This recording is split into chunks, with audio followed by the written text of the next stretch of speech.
Now we need to talk about the most powerful influence in your life, the information or the input that you feed your mind.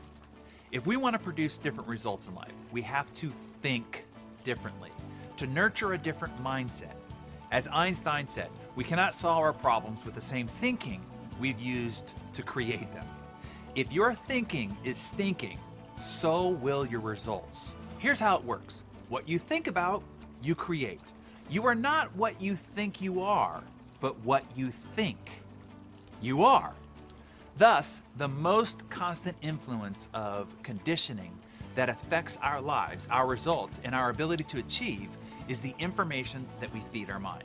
Our minds operate simply as a computer.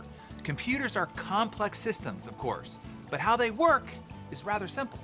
What you input is what it outputs. It doesn't judge, it doesn't discriminate, it simply acts on the input.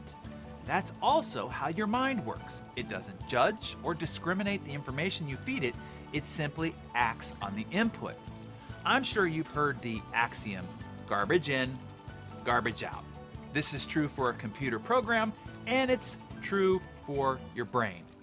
What information you allow to program your mind is what your mind will produce. This is why it is critical that you are careful what you feed your mind. People delude themselves all the time. They think, oh, they could just watch this or listen to this or read this or play these games and it doesn't affect them. That statement itself is ludicrous. Think about it. Do these Darren dailies affect you? Do they affect how you think and what you think about and adjust how you feel, thus behave and perform throughout the day? Of course they do. That's why you show up here each morning and why you are watching me now. Well, so does watching Breaking Bad. So does reading gossip rag magazines, watching sensational news media. Someone highly, and I mean jump up and down enthusiastically, recommended my wife Georgia and I watch a TV series that we could stream on Netflix.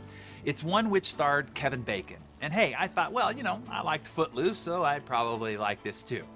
I should have turned it off during the first 10 minutes when a woman strips naked publicly and kills herself by shoving an ice pick into her eye.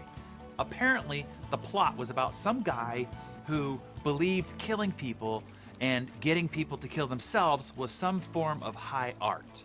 But 20 minutes into it, there is a scene where one of his proteges, who's practicing murdering people by killing dogs. Okay, that was enough.